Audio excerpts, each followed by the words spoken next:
super partisan politics, and they're really, really ready to get something done. And I think that was the lesson of the past election. And you're very good at hitting the history books. I liked those statistics from 56, was it? 58. 58. But I think that the only election that really counts is the last election, and that's the one that we're dealing with now. Encino, California, on our line for Democrats. You're on the Washington Journal with radio talk show hosts Hugh Hewitt and Christy Harvey. Well, hello, Rob. This is a perfect time for me. I'm actually a Michigan grad, and I'm very excited about the game on Saturday. And congratulations to Christy Harvey, who's doing great. Although I agree, we shouldn't be partisan at this time. And there's so many things to say, but this Hugh Hewitt, who, as far as I know, has no military service, calling John Murtha, a 70-something-year-old, two-time Purple Heart winner, Vietnam vet, who I'm not perfectly convinced of, because I know he has these ethical problems, which I think are basically about steering a lot of money to his friends in the defense industry when he, chaired the House Armed Services Committee and I guess his other time on the committee. But at this time, I think we absolutely need a very strong voice on Iraq, and I think we need to support Nancy Pelosi. And I also think it's very interesting that Bob Novak and this Hugh Hewitt are supporting Steny Hoyer and putting down John Murtha. They're both doing it, and I think it's very interesting. I think it reveals the one that they're really afraid of. I think with Pelosi, who's very strong, Murtha very strong, Clyburn, who I think is a wonderful Democrat, and Rahm Emanuel, who did a fantastic job in the election, I think Bob Novak and Hugh Hewitt are just afraid. But Chris... All right, we're going to leave it there, Encino. Thank you very much for your call. Hugh Hewitt, are you afraid? I am a civilian, by the way. I want to be perfectly clear. I have not served in the military, and I respect and admire all the veterans who've called. I'm going to be broadcasting from Camp Pendleton next week from the Wounded Warriors Center, and I'd urge people to go to semperfifund.org and contribute to the rehabilitation of the Marines and their families that are underway there. But Jack Murtha I'm rooting for him. I'm all 100% for him. Now, Ruth Marcus in the Washington Post yesterday wrote about his Abscam problems. The fact that he was not indicted, but that he is on a grainy videotape talking about when he will take the money. And so I think Democrats are very worried about his dismissal of ethics reform. I think they've got some real concerns about this. Having a distinguished and honorable career in the military does not elevate you above the ordinary rules of politics or the ordinary rules of ethics. I'm sure Christy would agree. If a veteran violates ethical propriety, they will have problems. I do agree, but I think that the key words in what you just said was not indicted. He has not been indicted for any ethical violations, and, I think that to try and smear him with that brush is Ruth Marcus brought it up. I didn't. The Washington Post center-left columnist brought it up and says they're very, very concerned on the Democratic side. This is not my fight. This is not my dog fight. I'm just hoping as a Republican that Jack Murtha wins. We're talking with Hugh Hewitt, who is the radio talk show host and host of the Hugh Hewitt Show, and also Christy Harvey, who is a commentator on Air America Radio. She is also the Director of Strategic Communications at the Center for American Progress and serves as the editor of Mic Check, a daily preparation service for radio producers and talk show hosts, which provides progressive takes on news, politics, and the world of entertainment. You've got an event going on over at CAP today, this week. Tell us about it. We do. It's actually a really fun event.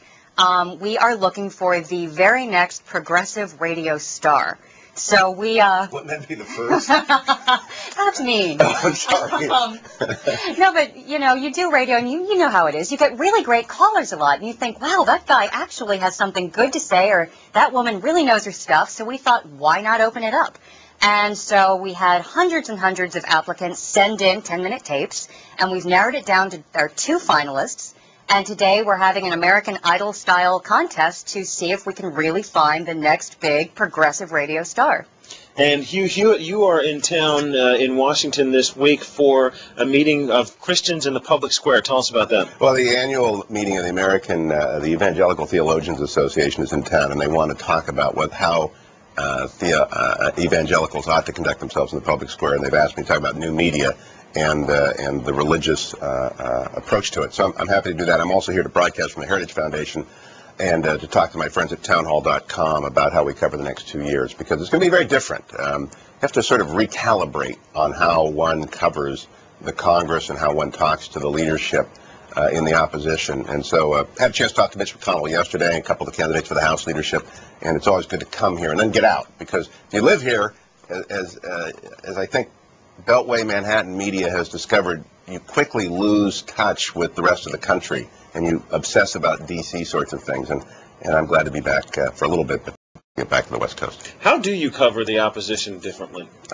You have to pay much more attention to what they're saying. Nancy Pelosi has been talking for 2 years, and I never really paid much attention to her. I pay attention in the Senate because that takes 60 votes to get anything done. But now you have to actually listen very closely. And for example, Christy does a great service she told me about today, the radio mic check. It's miccheckradio.org. Miccheckradio.org, where actuals are delivered. And actuals are the greatest gold in the talk radio business. You want to hear people like, and that's why I love C-SPAN. Yesterday's exchange between General Abizaid and Hillary Clinton is just solid gold stuff. And the same with Lindsey Graham yesterday. So I played that. When the Democrats hold the House, now you have to pay attention to people like Jim McGovern, who's going to be number 2 on rules. You have to pay very close attention to Hoyer, whether he's the majority leader or not. You have to listen to what they say, because my audience, and I think this is true, I think this is why CSPAN succeeds, they really want to know what's being said, not what media says is being said. And so we just have to start finding new guests, new voices to bring in from the left, and hopefully they'll come and play ball, because it's not violent sport. It's just good full contact politics. Christy Harvey, do you have to cover, will the liberal media cover this Congress differently than they covered the Republican-controlled Congress? I don't know. I don't think so. I think that what the liberal media and the objective media has done a pretty good job of over the past few years is just showing what's going on. And like you was just saying, people are tired of spin. People have gotten themselves spun dizzy, and they're ready to just know what are the facts, what are people voting on, who's voting which way, and, just give me the facts. Tucson, Arizona, on our line for Republicans. Good morning, and welcome to the Washington Journal. Yeah, good morning. Hey, it's great to wake up and see you on the old TV there, and Christy too. The Air America crowd. We spent a long time. I was wondering if you guys were still on the air, but anyhow, I tell you, it's this election. I remember when what was it, a couple of years ago when we won. I was sitting we had a dinner party here, and my house was filled with Democrats. And I tried not to gloat, but everybody kind of, they got upset. They got a little excited, they're talking about the election. And it's kind of that way now for us, except I think we're getting on down the road on this stuff. And I'm with you. I hope Murtaugh does win. The thing is, it's really serious business. The terrorist problem, Iraq, all the stuff going on. It's not a game. It's really serious, and we need to win this stuff. I heard Abizaid yesterday. I heard the dialogue there, and we do need to win this thing. It's serious. Michael Moore, George Soros, all that group, they're not that important today. Thanks, Tucson. Christy Harvey, go ahead.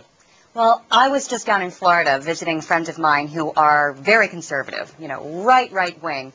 And they were actually talking about the election and saying that for the first time they voted Democrat. And I think what came out of this election were that a lot of Republicans thought that the way the country was going wasn't going in a very Republican way.